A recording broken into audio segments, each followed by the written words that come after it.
देख लीजिए, हम लोग तर्क संग्रह का विचार कर रहे हैं। तर्क संग्रह में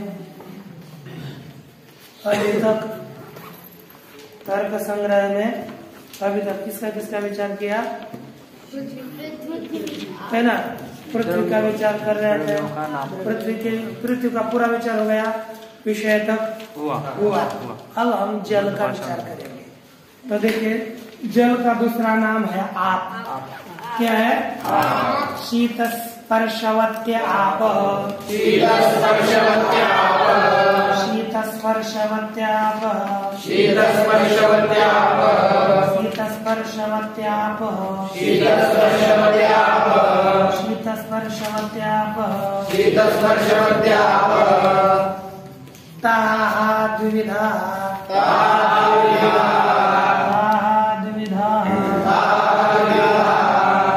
नित्या अनित्या च। नित्या अनित्या च। ताः द्विविधा। नित्या अनित्या च। नित्या अनित्या च। नित्या अनित्या च। नित्या अनित्या च। ताः द्विविधा। नित्या अनित्या च। नित्या अनित्या च। नित्या परमाणु रूपा। नित्या परमाणु रूपा। नित्या परमाणु रूपा। नित्या परमाणु रूपा। अनित्या कार्य रूपा। अनित्या कार्य रूपा। नित्या कार्य रूपा। अनित्या कार्य रूपा। नित्या कार्य रूपा। अनित्या कार्य रूपा। पुनस्त्रिविधा। पुनस्त्रिविधा। पुनस्त्रिविधा। पुनस्त्रिविधा। पुनस्त्रिविधा। पुनस्त्रिविधा। पुनस्त्रिविधा। पुनस्त्रिविधा। शरीरम। शरीरम। शरीरेंद्रिय विषय भेदा। शरीरेंद्रिय विषय भेदा। शरीरेंद्रिय विषय भेदा। शरीरेंद्रिय विषय भेदा। शरीरेंद्रिय विषय भेदा। शरीरेंद्रिय विषय भेदा। शरीरेंद्रिय विषय भेदा। शरीरेंद्रिय विषय भेदा। शरीरेंद्रिय विषय भेदा। शरीरेंद्रिय विषय भेदा। शरीरेंद्रिय विषय भेदा। शरीरेंद्रिय विषय भेदा। शरीरेंद्रिय विषय भेदा। शरीरेंद्रिय विषय भेदा। शरीरेंद्रिय विषय भेदा। शरीरेंद्रिय विषय भेदा। शरीरं वरुणलोके। शरीरं वरुणलोके। शरीरं वरुणलोके। शरीरं वरुणलोके। शरीरं वरुणलोके। शरीरं वरुणलोके। शरीरं वरुणलोके। शरीरं वरुणलोके। इंद्रियं। इंद्रियं। इंद्रियं। इंद्रियं। रसग्राहकं। रसग्राहकं। रसनं। रसनं। जुवाग्रवर्ती। जुवाग्रवर्ती। जुवाग्रवर्ती। जुवाग्रवर्ती। विषयः। विषयः। विषयो। विषयो। विषयो। विषय ना? विषय सहित समुद्रादि। विषय सहित समुद्रादि। विषय सहित समुद्रादि। विषय सहित समुद्रादि। अब देखिए, ये है मूल। कंठ से चाहिए ना, तो आपको कंठ से अगर आप ऐसे सीधे बोल सकोगे। देखो, ये जल आप शब्द है, हमने पढ़ा है। आप शब्द नित्य बहुवचनांत है कि नहीं? हलंत स्त्रीलिंग में पढ़ा थी। आप, अपह, अद्भि, अद्भ्य, अद्भ्य, अपाम, अपसु, ये पार्श्व बन जाते हैं। उसमें ये आप प्रथमा का बहुवचन नित्य बहुवचन में चलता है, इसलिए विशेषण आए वो भी क्या होंगे? बहुवचन में रहेंगे। तो अर्थ क्या हो गया? शीत स्पर्शवत्य आप।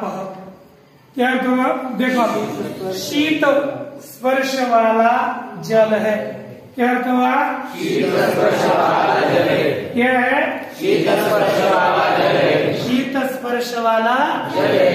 कैसा जल है? शीत स्पर्श वाला जल है। शीत स्पर्श वाला जल है। शीत स्पर्श वाला जल है। अब देखो, इतना अर्थ हो गया कि नहीं? ताहा द्विधा, अर्थात जल कैसा है? दो प्रकार का है।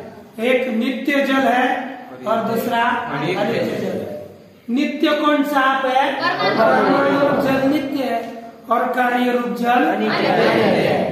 पुनः जल तीन प्रकार का है। शरीर इंद्रिय विषय भेद से। शरीर इंद्रिय विषय भेद से जल तीन प्रकार का है। एक शरीरम वरुण लोके, शरीर कहाँ है? यहाँ पर नहीं, जलीय शरीर यहाँ पर है ही नहीं। शरीर कहाँ है? वरुण लोक में। अब देखो जलीय शरीर और दूसरा यहाँ पर वरुण लोक में है, उसको जलीय शरीर होता है, जल का केवल। ये पार्थिव समझो, एक हम गंगा जी, नर्मदा जी, उनका शरीर है, समझो है ना, वो भी शरीर ही है। लेकिन ये कहाँ प्रसिद्ध है? वरुण लोक। यहाँ प्रसिद्धि नहीं है, उधर प्रसिद्धि है ना। अच्छा, मेरी इंद्रिय शरीर यहाँ जल का शरीर वरुण लोक में, और इंद्रिय कौन सा इसका कार्य? जीवन। रसन इंद्रिय किसको ग्रहण करता है? रस को ग्रहण करता है। इंद्रियम रसग्राहकम रसनम, इंद्रिय कौन सा है? रस को ग्रहण करने वाला रसनेन्द्रिय। ये रसनेन्द्रिय यही जल का इंद्रिय है। और कहाँ रहता है? जीवाग्र, जीवा होती है ना अपनी, जीवा के आग्र भाग में रहता है। अर्थात अपने को तीखा है कि खारट है कि समझ में आता है तुझे? हाँ, मिर्च खाए लगने पर गोड़ लगती है ना, फिर तीखी पता है, पता है? ठीक है, जीवाग्र लगती। और विषय, विषय क्या है? कौन है विषय? विषय, समुद्र भी है विषय, ये जल का विषय है। इस तरह से ये जल के मूल का विचार किया। अब जल में पदकृत्य कुछ है ही नहीं, है कि नहीं? है ना? नहीं, वो है ना? जल का कोई नहीं पदकृत्य नहीं है। ये शीत तेज आदि शीत है। अब देखो ये हुआ, तो हम यहाँ पर शीत स्पर्श होती है ना, तो हम जल का लक्षण करेंगे, तो यहाँ पर इसके लक्षण में क्या करना पड़ता है? तो वो प्रत्यय जोड़ना पड़ता है। क्या? तो देखिए, शीत स्पर्श, शीत स्पर्श, शीत स्पर्श वत्वम, शीत स्पर्श वत्वम, शीत स्पर्श वत्वम, जलस्य लक्षणम, शीत स्पर्श वत्वम, जलस्य लक्षणम, शीत स्पर्श वत्वम, जलस्य लक्षणम, शीत स्पर्श वत्वम, जलस्य लक्षणम, शीत स्पर्श वत्वम, जलस्य लक्षणम। अब जल का लक्षण हो गया शीत स्पर्श वाला होना, ये किसका लक्षण है? जल का। अब यहाँ पर कोई बोलेगा महाराज इतना करो ना, स्पर्शवत करो। क्या करो? स्पर्शवत्वम। क्या करो? स्पर्शवत्वम।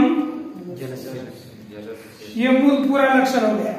लेकिन पहले एक लक्षण किया जल का। क्या किया? शीत स्पर्शवत्वम जलस्य लक्षणम। क्या लक्षण किया? शीत स्पर्शवत्वम जलस्य लक्षणम। अब ये छोड़ो ये पूरा, लेकिन पूर्व पहले सिद्धांत रूप से एक जन आया वो बोलते महाराज जल का हम लक्षण करते, क्या करोगे? बोलते स्पर्शवत्वम जलस्य लक्षणम। क्या किया? पानी का स्पर्श होता है कि नहीं? होता है।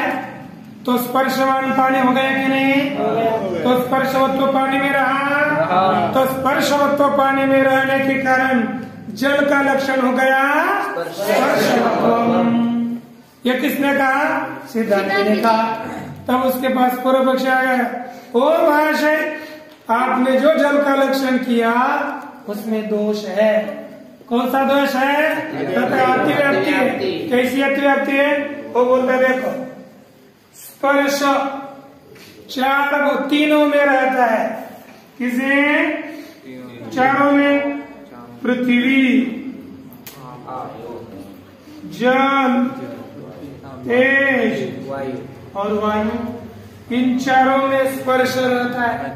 तो जैसे जल में स्पर्श हो, लक्ष्य है अपना जल में स्पर्श रहा, उसी तरह अलक्ष्य पृथ्वी तेज वायु इनमें भी स्पर्श रहा। हमने लक्षण किसका किया और गया किसमें? पृथ्वी में गए कि नहीं? तो क्या दोष हुआ? अतिव्याप्ति। लक्षण एक का किया तो अन्य में जाने के बाद होता है दोष अतिव्याप्ति। उस अतिव्याप्ति का वारण करने के लिए, और अतिव्याप्ति हो गई ना, तो आपने जो लक्षण बनाया वो अतिव्याप्ति दोष से युक्त है। कैसे आपने लक्षण बनाया? तो सिद्धांत तो ऐसी बात है। हाँ, उसी अतिव्याप्ति का वर्णन करने के लिए हमने शीत ये पद दिया। क्या पद दिया? शीत स्पर्श वत्वम लक्षण किया। अब पृथ्वी तेज और वायु में अतिव्याप्ति नहीं होगी। आपको बताना पड़ेगा। अच्छा एक बताओ, पृथ्वी आदियों में क्यों अतिव्याप्ति नहीं होगी? सिद्धांत कहते सुनो, तुझे पता है स्पर्श 3 प्रकार का होता है। कितना प्रकार का? 3 प्रकार का। एक स्पर्श है शीत, दूसरा है उष्ण, और तीसरा है अनुष्णाशीत।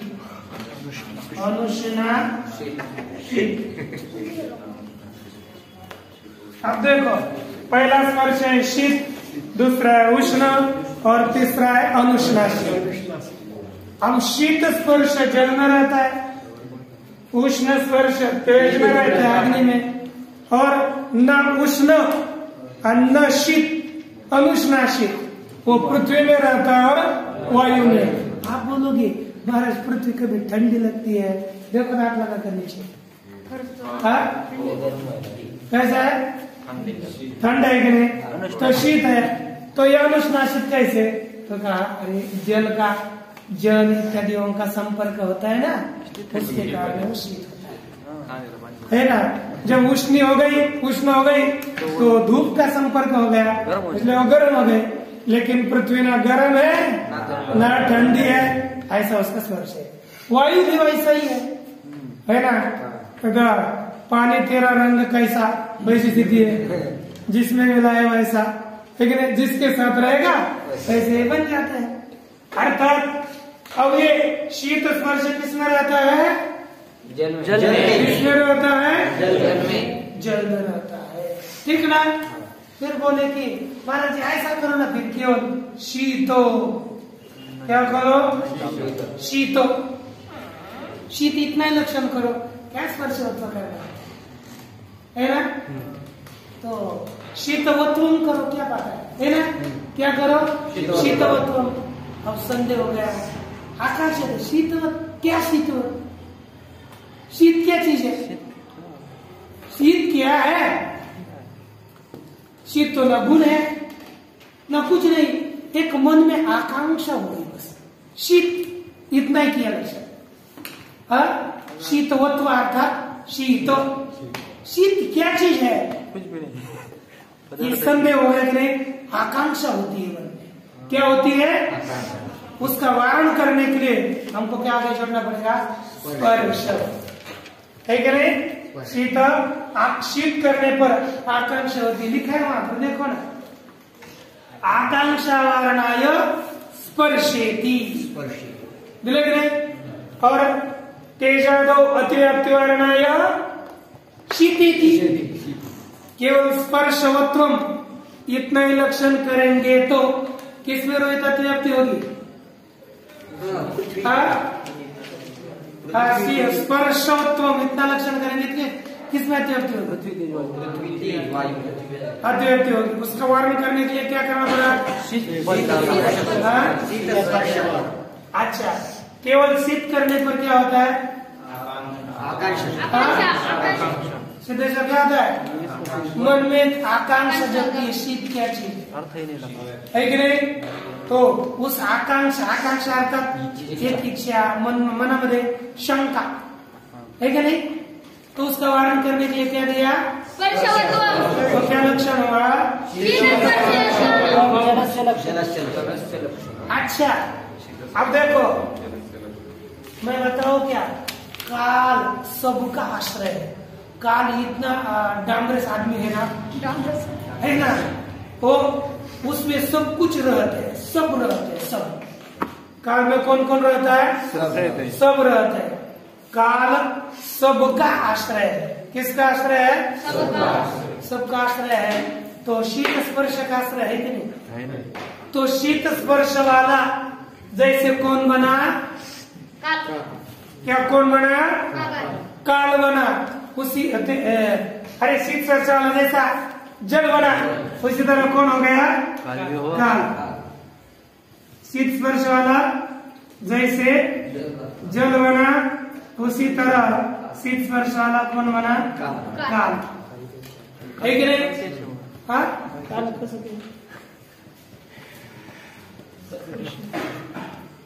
मला सांगा महाराज बंद करा बर. प्रभू रामचंद्रजी कधी होते? हा, भूतकाल. म्हणजे कुठे होते ते? भूतकाळ है ना. फक्त प्रभू रामचंद्रजींचा अधिकरण कालिक अधिकरण झालं की नाही? काळ अधिकरण झालं ना. परत तुम्ही कधी आहात? वर्तमान काळात. तो म्हटलं तुम्ही कुठे होते? तुम्ही कधी तिथे होते? मी या काळात तिथे होतो. म्हणजे तुम्ही कोणत्या तरी काळातच होते ना. म्हणजे काळ सुद्धा काल भी आश्रय हुआ कि नहीं? ये कालिक अधिकरण, दो प्रकार के अधिकरण होते हैं. कालिक अधिकरण, स्थलाधिकरण, कालाधिकरण, ऐसे दो अधिकरण होते हैं. नित्य वारंवार स्थलाधिकरण ही नहीं लेना चाहिए, कालाधिकरण भी पकड़ना चाहिए ना. सप्तमी काले ही विद्यते, सप्तमी अधिकरण. तो स्पर्श है तो किसी न किसी काल में स्पर्श होगा ना. जैसे मैंने लेखनी का स्पर्श किया तो किस काल में हुआ? वर्तमान काल में.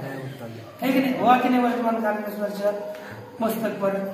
तो किसी न किसी काल में ही हुआ है ना. तो स्पर्श का अधिकरण कौन हो गया? काल. क्या हो गया? काल. अच्छा, मगर शीत स्पर्श जल में रहता है, वैसे ही काल में भी रहेगा. ये अगर कालाधिकरण हो गया तो ये स्थलाधिकरण हो गया. लेकिन अधिकरण तो है ना. लेकिन इतना है, काल में कालिक संबंध से रहता है. काल में कालिक संबंध से. बताओ क्या? कालिक संबंध से सब पदार्थ सब जगह पर रहते हैं. कालिक संबंध से सभी पदार्थ सभी में रहते हैं. मैं आप में रहता हूं कालिक संबंध से, क्योंकि इस काल में मैं यहाँ होना. काल का संबंध मेरे से और आपसे है कि नहीं? काल वर्तमान काल का आपसे मेरे से है. संबंध सत्व, संबंधी सत्व में एक नियम. संबंध रहा तो संबंधी उसमें संबंध रहा. देखो संयोग संबंध रहा है तो संबंधी भी रहा नहीं उसमें, ठीक नहीं?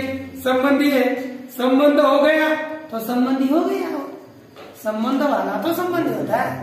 तो यहाँ पर कालिक संबंध से शीत स्पर्श कहा रहता है काल में, है कि नहीं? मग हम सामान्य इतना ही कहेंगे, शीत स्पर्शवत्वम जलस्य लक्षणम. क्या लक्षण करेंगे? तो किसमें अतिव्याप्ति होगी? उसका वारण करने के लिए पीछे हमको जोड़ना पड़ेगा समवायेन शीत स्पर्शवत्वम. ये ना समवायेन, समवाय संबंध है ना. शीत स्पर्शवत्वम क्या करना पड़ा? समवाय संबंध है ना. शीत स्पर्शवत्वम. बोलिए पुनः. समवाय संबंध है बोलिए। समवाय संबंधेन शीत स्पर्शवत्वम। अब बताओ ये गुण गुणी में किस संबंध से रहता है? समवाय संबंध। गुण गुणी में किस संबंध से रहता है? जो हम विशेष शब्द बताएंगे ना तुरंत टिक मार करना चाहिए दिमाग में, बाद में जाकर पढ़ने के लिए रहता है ना। अब ये शीतल स्पर्श कौन है? गुण। तो गुण में किस संबंध से रहेगा? समवाय संबंध। किस संबंध से? गुण गुण में किस संबंध से रहता है? तो सिद्धेश्वर स्पर्श जल में किस संबंध से रहेगा? और काल में किस संबंध से? ये नीला सासर का है। अब देखो शीत स्पर्श शीत स्पर्श काल में किस संबंध से रहेगा? लेकिन हमारे लक्षण में किस संबंध से लेना है? तो समवाय संबंधेन शीत स्पर्शवत कौन होगा? जल ही होगा। तो जल का लक्षण क्या हो गया? क्या लक्षण होगा? क्या लक्षण होगा? तर्क संग्रह की अलग नोटबुक करी आपने करी। समवाय संबंधाने शीत स्पर्श वाला समवाय संबंध समवाय संबंधाने खाली समवाय संबंध लिखा है, लेकिन मैं समवाय नहीं बोलता। लिखा देखो कालादो आटि प्रसक्ति वारणाय समवाय संबंधेनेति पदम देयम। यदि हम समवाय संबंधेन नहीं देंगे तो कालादियों में अतिव्याप्ति होगी। कालादियों में हुई अतिव्याप्ति का वारण करने के लिए क्या देना चाहिए? समवाय पद देना चाहिए। अब देखो इंद्रियम इति, इंद्रिय का विचार करेंगे तो फोटो है ना। इंद्रिय का लक्षण हम करेंगे। इसमें इंद्रिय कौन है? तो यहाँ पर लिखा इंद्रियम रसग्राहकम रसनम जिह्वाग्रवर्ती। इसमें रसनेन्द्रिय का लक्षण करने जा रहे हैं। इसका रसनेन्द्रिय का लक्षण होगा कि गंध, बोलिए गंध ग्राहकत्वे सति, रसग्राहकत्वे सति, रसग्राहकत्वे सति, इंद्रियत्वम रसग्राहकत्वे सति, इंद्रियत्वम रसग्राहकत्वे सति, इंद्रियत्वम रसग्राहकत्वे सति, इंद्रियत्वम रसग्राहकत्वे सति, इंद्रियत्वम रसग्राहकत्वे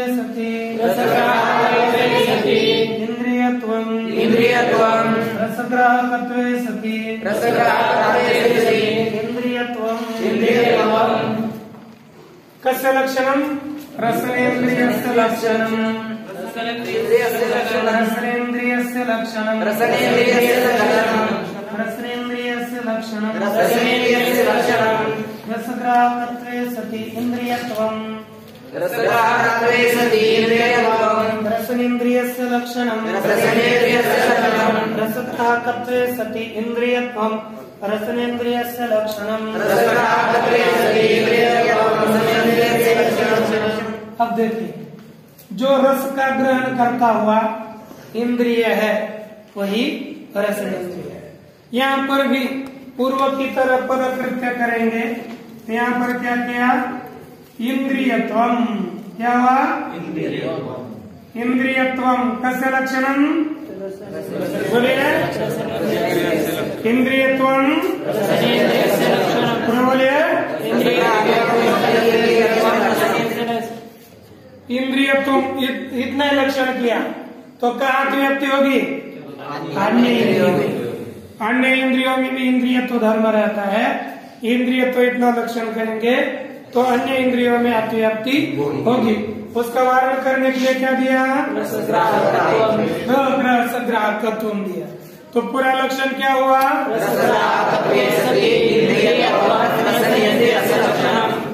पुनः हम इंद्रिय तो निकाल देंगे, कितना लक्षण करेंगे? रसग्राहकत्व। लक्षण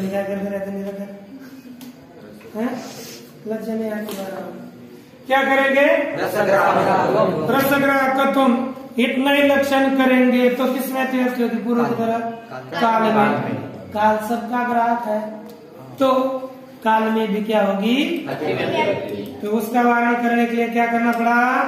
तो लक्षण क्या हो गया?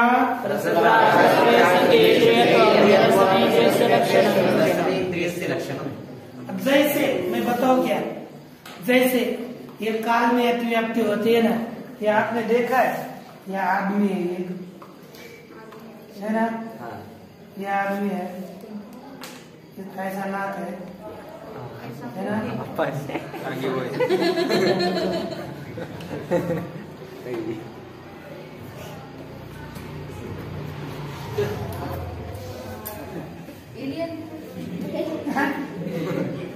आपने ये थी डांगी बॉय एवढे म्हातारे दाते पडले वाटतं. दात बीत पडले का बघ हमने कहा ये जीवा है, जीव है ना? जीवा के ऊपर एक आपने गुलाब जामुन,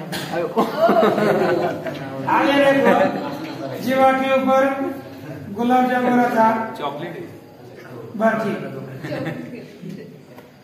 अब देखा इसमें ये रखा कि नहीं? अब ये रखने के बाद आप बताओ, ये जैसे रसग्राहक, ये जीवा भी ग्रहण करती है, लेकिन रस को ग्रहण करने वाला वो संयोग है कि नहीं? संयोग भी है ना। जैसे जीवा है वैसे रसग्राहक कौन हो गए? संयोग। ये इंद्रिय और उस गुलाब जामुन रस का संयोग हो गया कि नहीं? वो संयोग भी इंद्रियार्थ सन्निकर्ष, इंद्रियार्थ सन्निकर्ष, वो भी ग्राहक हो गया था। अब तो किसकी जाएगी? इंद्रियार्थ सन्निकर्ष में, इस सन्निकर्ष में अर्थात संयोग में अतिव्याप्ति होगी। किसकी? रस ग्राहकत्व की। काल में भी होगी, सन्निकर्ष में भी होगी। उसका वारण करने के लिए क्या पद दिया? इंद्रियम, लेकिन सन्निकर्ष इंद्रिय नहीं है। तो लक्षण हो गया रसग्राहकत्व सती इंद्रिय। यहाँ पर देखो ना, किसी इसलिए क्या है? तो अगाधो अतिव्याप्ति वारणाय रसग्राहकत्व। इंद्रिय तो इतना लक्षण करेंगे, और त्वगादियों में अतिव्याप्ति, और केवल रसग्राहकत्व इतना ही लक्षण करेंगे तो क्या होगा? रसनेन्द्रिय और रस, रसनेन्द्रिय और रस, इनका जो संयोग, उनमें अतिव्याप्ति होगी। उसका वारण करने के लिए क्या दिया? इंद्रियम। और आदि ना, सरित समुद्र आदि दिया ना, विषयों सरित समुद्र आदि, आदि से क्या लेना है? तड़ाग, हिम, हिम अर्थात बर्फ, करक अर्थात गारा, तड़ाग, हिम, है ना? इसमें क्या होगी? अतिव्याप्ति होगी। अरे ठीक ना? तड़ाग आदि, तड़ाग हिमकरक आदि नाम संग्रह किसका किसका करना चाहिए? आदि पद से विषयों सरित समुद्र आदि लिखा के नहीं? सरित समुद्र आदि, आदि अर्थात तालाब भी विषय है। तड़ाग, पुनः हिम, बर्फ भी तो पानी का बनता है, वो भी जल का ही विषय है। और करक गारा पड़ती है ना, वो भी जल का ही विषय है। ये सभी विषय हुए, ये समझना चाहिए।